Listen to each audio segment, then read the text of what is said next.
But what's your experience with like Etsy advertising? So did you do any offsite ads like Pinterest, Facebook ads, or did you just keep everything on platform? I haven't done any offsite ads yet. I've just kept it all on the Etsy platform, mainly because you just said to. And like because I was doing Shopify dropshipping before this, I've got a sense of how to use the ad platforms, but then also understand how inconsistent they can be. And then I just know that driving traffic to Etsy, not to a particular product, when there's so many other products that they could click on, is kind of like a waste of money. So I might as well just let Etsy do their thing and spend the money there, because if I'm going to lose it, I'm going to lose it on Etsy. At least they like me then. Exactly. Literally. Like it's crazy.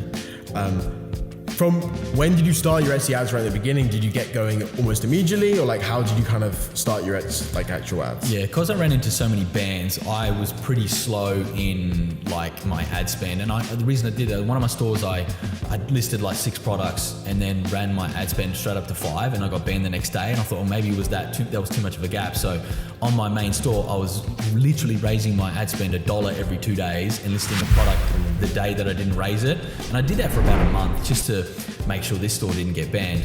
And eventually I was able to then, now I can just jump it up to 50, go back down to 30, jump it up to 60 if I want to, like that. They've even given me a limit of up to $1,000 a day. So obviously in their eyes, it's a secure store. Secure store, yeah. Yeah, so that's, but to start with, I was just running it up super slow.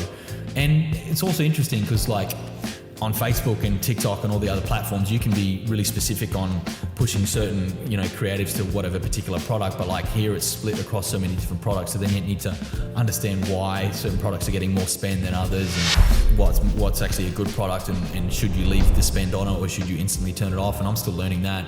And that's just like, I'm not the most analytical of people. I'm more of a creative than an analytical person, but I'm getting my head around it. Yeah, it's like the Etsy advertising platform is almost kind of too simple in some regards, because obviously there is a lot of optimizations you can do, but it removes so much capability from you. Like you can't play around with like photo creatives very easily, video creatives, things like this. And it doesn't give you that much data to inform your decision. Not even. It's like your rule is what, turn it off at 15 spend and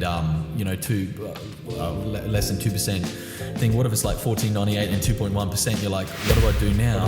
Yeah, like you gotta try and optimize it, figure it out. Like it's so weird, and you can't do like intricate changes to the actual product. Exactly. It's just so complicated. I mean, not only that, you can't just change interest groups or change who it goes to, which is, I think that's where the power, more power is. Like, yeah, broad targeting makes sense, but also it might be targeting the completely wrong customer. You don't know that. That's the thing. Like, I was looking at a store today. I was looking at the back end of someone's store today, and their click-through rate was horrendous. It was like 0.4%, 0.5%, but they were making sales, which made like absolutely no sense to me. So with Etsy ads, it's so relevant to the niche as well. Like jewelry, there is kind of a one-size-fit-all thing. Yeah. Home goods, I understand that as well. It's very hard to like actually get profitable, anywhere near profitable with home goods, because the margins are quite small. Depends on the product. But there's like so much depth to obviously the advertising platform and to the platform as a whole. Like on the surface, very simple. Surface is very simple. Yeah. Once you get past obviously the issues and stuff like this, but once you get into it, there is actually so much depth and so much so much more you can do with the platform. Yeah.